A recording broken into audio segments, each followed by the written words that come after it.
Hello दोस्तों, आपका छवि के इंस्टीट्यूट पे स्वागत है। मैं आज आपको जियोग्राफी स्पेशल 2020 में कुछ भारत की सीमाएं तथा उनके विवाद के बारे में बता रहा हूं, जिसमें आपको पहले वीडियो में नेपाल से संबंधित सीमाएं तथा विवाद के बारे में चर्चाएं की थी तथा पाकिस्तान से संबंधित सीमाओं और विवाद के बारे में चर्चाएं की थी। एक विवाद और है जो पाकिस्तान और भारत के मध्य है, उसकी भी हम लोग जानकारी लेते हैं। देखें, उस विवाद का नाम है सियाचिन ग्लेशियर विवाद या सियाचिन विवाद। देख लें सियाचिन विवाद क्या है। पाकिस्तान के काराकोरम और भारत के केटू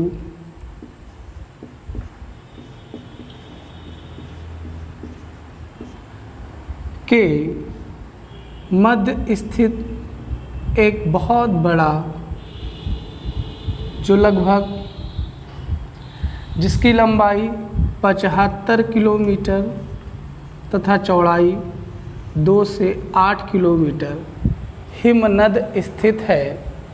इसी हिमनद को सियाचिन ग्लेशियर नाम दिया गया है। सियाचिन ग्लेशियर इसका नाम दिया गया है। यह भारत के लिए क्यों महत्वपूर्ण है? क्योंकि इस ग्लेशियर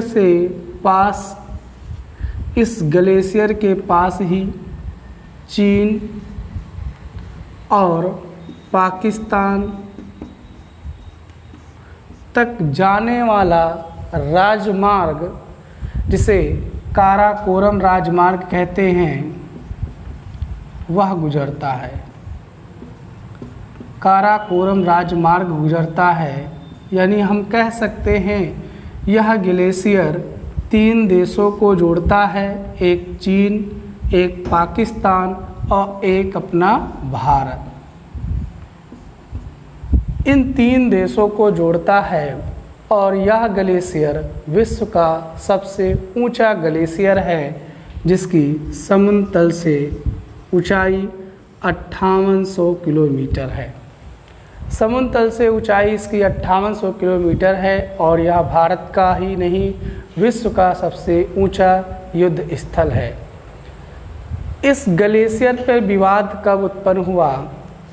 एक समय पाकिस्तान की तरफ से जापानी जो पर्यटक थे, उन्हें इस ग्लेशियर के शिखरों पर स्काइंग करने की अनुमति प्रदान कर दी गई तथा इस ग्लेशियर के पास ही सालतोरो श्रेणी के पास पाकिस्तान ने अपनी चौकी स्थापित कर ली।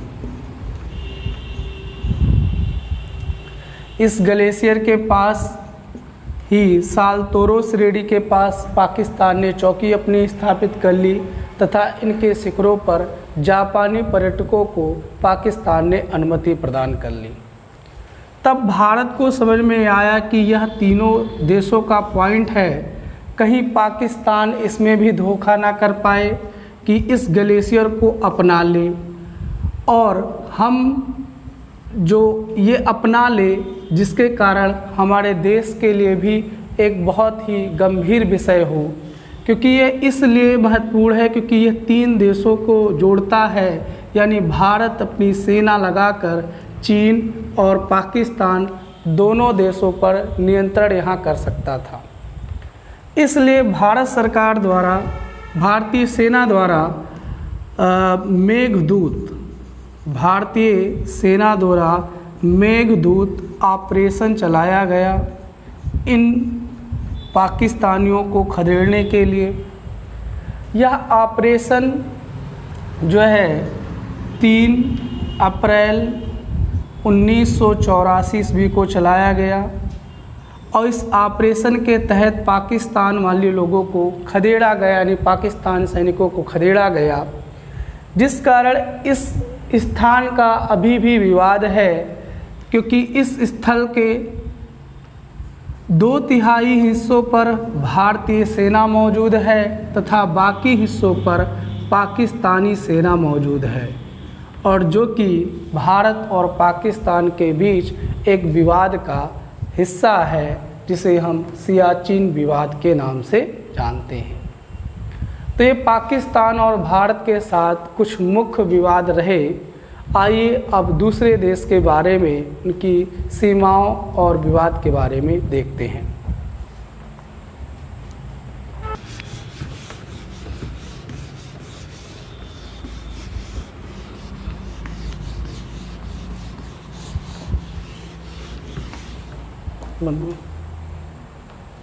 दूसरा देश है बांग्लादेश। अब देखते हैं भारत और बांग्लादेश के बीच कौन कौन सी सीमा रेखा साझा होती है या कितना होता है। देखिए, बांग्लादेश जिसका पूर्व में नाम पूर्वी पाकिस्तान था, वर्तमान में बांग्लादेश है जिसकी राजधानी ढाका है। बांग्लादेश से छूने वाले जो भारतीय राज्य हैं उसमें पहला नाम आता है पश्चिम बंगाल,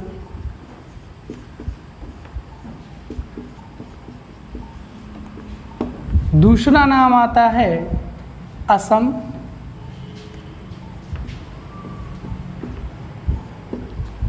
तीसरा मेघालय,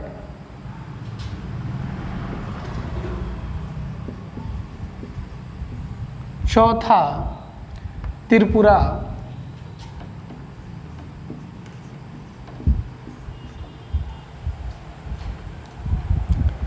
पांचवा मिजोरम।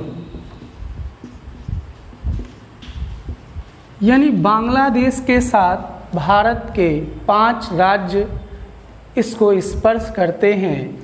और यदि हम सीमा रेखा की लंबाई की बात कर लें तो 40-96 किलोमीटर भारत और बांग्लादेश के बीच सीमा रेखा है, जो कि भारत और किसी देश से लगने वाली सबसे बड़ी सीमा रेखा है, जो किस देश से लगती है? बांग्लादेश से लगती है। अब बांग्लादेश से लेकर क्या कोई विवाद है? तो इस विवाद का नाम क्या है? इतिहास में इसे 3 बीघा गलियारा अंतः क्षेत्र विवाद का नाम दिया गया है। यानी 3 बीघे गलियारा और आंता क्षेत्र विवाद का नाम दिया गया है। ये विवाद है क्या? ये विवाद क्या है?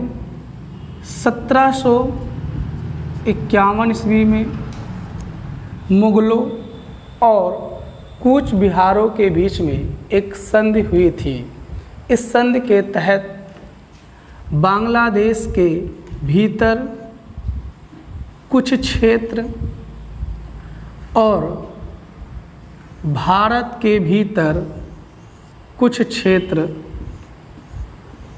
पर यह सहमति हुई थी, जिसमें ये जो भारत के भीतर क्षेत्र हैं और ये जो बांग्लादेश के भीतर क्षेत्र हैं, इन क्षेत्रों का अधिकार एक दूसरे साम्राज्यों के पास हुआ करता था। यानी बांग्लादेश के जो भीतर क्षेत्र हैं उसका अधिकार भारत के साम्राज्य के पास, और जो भारत के भीतर क्षेत्र हैं उनका अधिकार बांग्लादेश के शासकों के साथ हुआ करता था, जो उस समय उसके शासक थे। तो इन क्षेत्रों को अंतः क्षेत्र कहते हैं, यानी वह क्षेत्र जो कि किसी देश के अंदर यानी भीतर मौजूद हो और उनका अधिकार किसी दूसरे देश के पास हो, ऐसे क्षेत्र को अंतः क्षेत्र कहते हैं। जब हमारा देश आज़ाद हुआ तो उस समय ये बांग्लादेश वाला जो क्षेत्र पूरा था ये पूर्वी पाकिस्तान में बट गया। जब ये पूर्वी पाकिस्तान में बट गया तो इससे सीमा रेखा का निर्धारण तो किया गया, लेकिन ज़मीनी स्तर पर वह सीमा रेखा निर्धारित नहीं थी कि इस जगह को यानी इस भाग की तरफ पूर्वी पाकिस्तान और या इस भाग की तरफ भारत है। जो कि बाद में भी वजूद में रहा। 1947 के आज़ाद होने पर भारत और पूर्वी पाकिस्तान में दोनों क्षेत्रों को बंटवारा कर दिया गया, लेकिन सीमा रेखा का जो निर्धारण नहीं किया गया ज़मीनी स्तर पर कि किस तरफ भारत होगा या किस तरफ पाकिस्तान होगा। इसलिए यह जो आंता क्षेत्र जो पूर्व में साम्राज्य के बीच हुआ करते थे वह वर्तमान यानी 1947 में भी बने रहे। 1958 ईस्वी में इस क्षेत्रों पर कोशिशें की गई कि इस क्षेत्रों को आपस में मिलाया जाए, लेकिन इन क्षेत्रों को मिलाया ना जा सका। फिर बाद में जब 1971 के बाद पूर्वी पाकिस्तान को बांग्लादेश नाम दे दिया जाता है, तो 1974 ईस्वी में बांग्लादेश के प्रधानमंत्री शेख मुजीबुर रहमान द्वारा इन क्षेत्रों को विलय करने के लिए बांग्लादेश की संसद द्वारा सहमति जताई जाती है, लेकिन पाकिस्तान के प्रधानमंत्री की हत्या हो जाने के बाद इन क्षेत्रों का विलय संभव नहीं हो पाया। फिर 1992 ईस्वी में भारत के प्रधानमंत्री होते हैं नरसिम्हा राव, जिनके द्वारा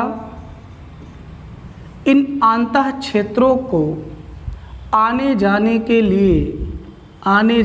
लिए 178 मीटर का रास्ता बनाया जाता है। इस 178 मीटर जो रास्ता है, इसी रास्ते को 3 बीघा नाम दिया जाता है, जिस पर बांग्लादेशी अपने इन अंतः क्षेत्रों को आने जाने के लिए इस्तेमाल कर सकें, और इस गलियारे का नाम 3 बीघे गलियारा का नाम दिया जाता है, जिसमें पहले तो कुछ घंटों के लिए अलाउ था कि बांग्लादेशी इस भारत के भीतर जो अंतः क्षेत्र में आ सकते थे, लेकिन 2011 के बाद ये 24 घंटे के लिए यह गलियारा खोल दिया गया। लेकिन इन अंतः क्षेत्रों का विलय भारत और इसका विलय बांग्लादेश में ना हो सका। फिर भारतीय संसद द्वारा 100वां संविधान संशोधन अधिनियम लाया जाता है।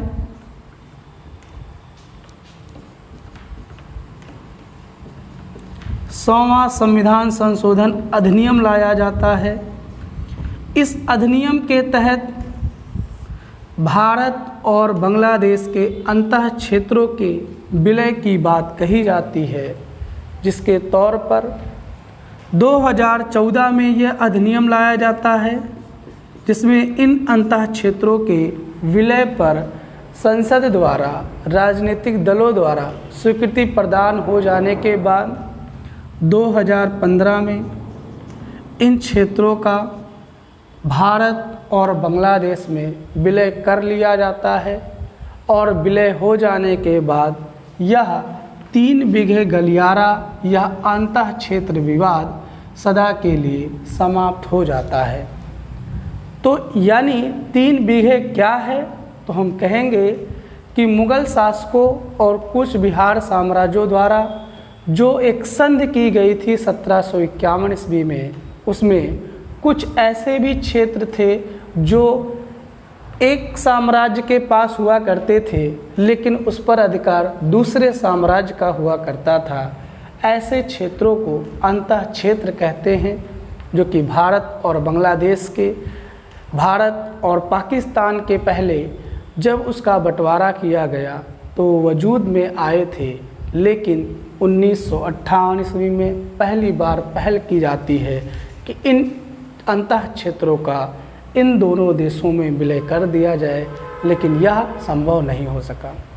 फिर बाद में जब पूर्वी पाकिस्तान बांग्लादेश बन जाता है, तो बांग्लादेश के प्रधानमंत्री शेख मुजीबुर रहमान 1974 ईस्वी में अपनी संसद द्वारा यह प्रस्ताव पास करते हैं कि इन दोनों क्षेत्रों को, यानी जो भारत के पास हमारे क्षेत्र हैं यानी बांग्लादेश के क्षेत्र हैं और जो बांग्लादेश के पास भारत के क्षेत्र हैं, इनका विलय किया जाए।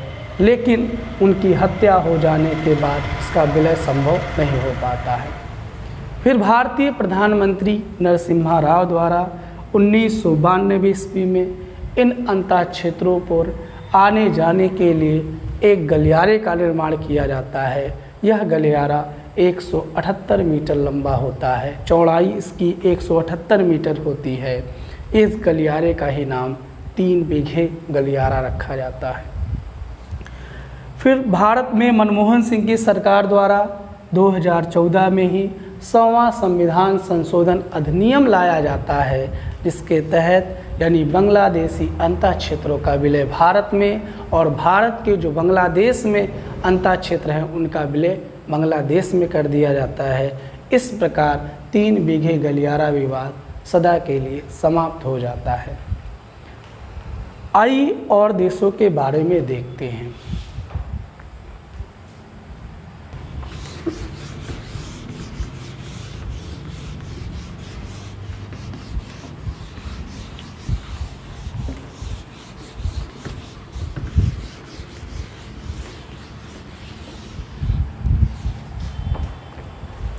देखिए, दूसरा देश है चीन।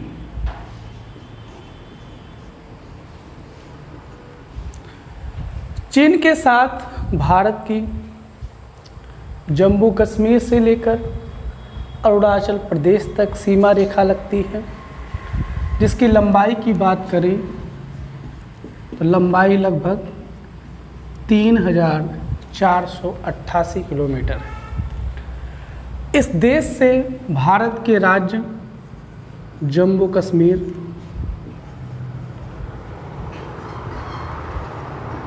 लद्दाख,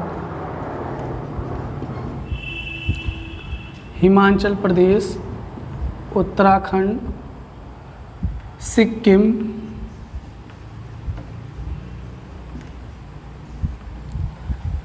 और अरुणाचल प्रदेश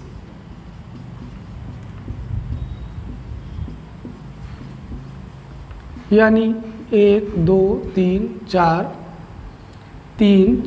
5 यानी 5 राज्य और एक केंद्र शासित प्रदेश इससे छूते हैं भारत और चीन के मध्य, जो कि 3488 किलोमीटर सीमा रेखा बनती हैं।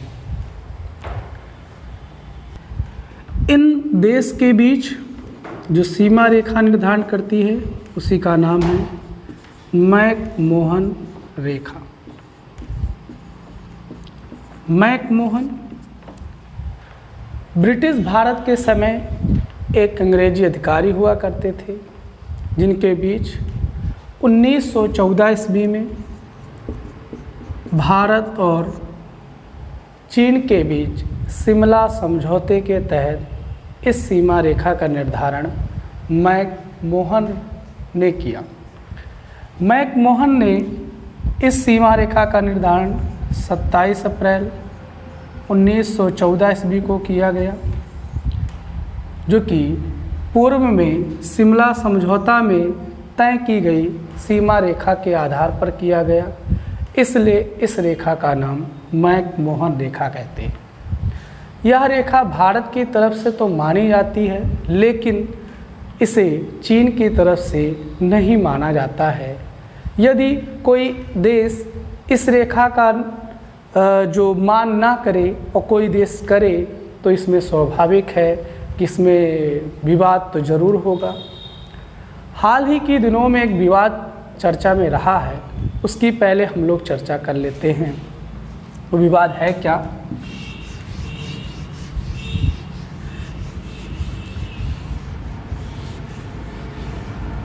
विवाद है लद्दाख क्षेत्र से। विवाद क्या है कि लद्दाख क्षेत्र में एक झील स्थित है। इस झील को पांगोंग त्शो झील का नाम दिया गया है, जो कि समुद्र तल से 4,350 मीटर की ऊंचाई पर स्थित है। यह विश्व की सबसे खारे पानी की झील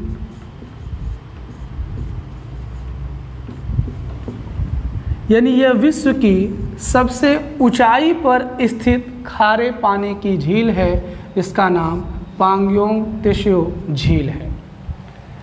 इस झील का विवाद क्या है? इस झील के किनारे पर्वत की कुछ ऐसे शिखरें हैं जिनको फिंगर कहा गया है, जैसे फिंगर 1, फिंगर 2, फिंगर 3, फिंगर 4, 5, 6, 7, 8 आगे, जिसमें इसका 1/3 हिस्सा लगभग 45 किलोमीटर एरिया, इस झील का लगभग 45 किलोमीटर एरिया भारत के पास तथा बचा हिस्सा चीन के पास स्थित है। इस झील से जो जाने वाली रेखा है उसी का नाम लाइन ऑफ एक्चुअल कंट्रोल है, यानी LAC रेखा है, जिसे चीन के द्वारा नहीं माना जाता है। हुआ क्या कि इसमें जो 8 फिंगर तक है, यह क्षेत्र 8 किलोमीटर लगभग एरिया का है, जो कि भारत और चाइना के बीच विवाद का जड़ है। विवाद कैसे उत्पन्न हुआ कि भारतीय जो सेनाएं हैं वो आपकी ये बॉर्डर पर सड़कें बना रखी हैं ताकि वो 4 फिंगर तक आसानी से वहाँ तक पहुँचा जा सके। झील में भारत की नावें चला करती हैं जो कि इस सीमा रेखा की निगरानी करती हैं। लेकिन हाल ही के दिनों में कोरोना ऐसी महामारी की वजह से इन टुकड़ियों को जो है मूवमेंट करने के लिए कुछ प्रतिबंधित कर दिया गया था, जिसका फ़ायदा चीन ने उठाया। चीन ने इस प्रतिबंधित क्षेत्र में आकर अपने टेंट लगा लिए, जिसका भारत ने विरोध किया और भारत ने विरोध करने के बाद आपस में लड़ाई झगड़े हुए, जो कि अब यह शांत हो गए। भारत तो अपनी सीमा रेखा यानी 4 तक जाता ही है, लेकिन विवादित स्थल 8 तक इसके जहाज़ जाया करते हैं और चीन भी अपने जहाज़ों को, अपनी सेनाओं को भारत की सीमा तक यानी पहुंचाता है, इस विवादित स्थल तक आता है। इसलिए विवाद तो होना स्वाभाविक है। और हाल ही में पांगयोंग त्शो झील जो लद्दाख क्षेत्र में स्थित है, इस पर हाल ही में यह विवाद हुआ है। और यह झील के बारे में जानते हैं, विश्व की सबसे ऊंचाई पर स्थित खारे पानी की झील लद्दाख क्षेत्र में पांगयोंग त्शो झील है। तो यह विवाद का कारण है कि मुख्य रूप से सीमा रेखा का निर्धारण जमीनी स्तर पर ना होना, यह हाल ही चर्चा में रहा है। आशा है आपको जल स्थलीय सीमाएं और विवाद के बारे में ये वीडियो में अवश्य समझ में आया होगा। धन्यवाद।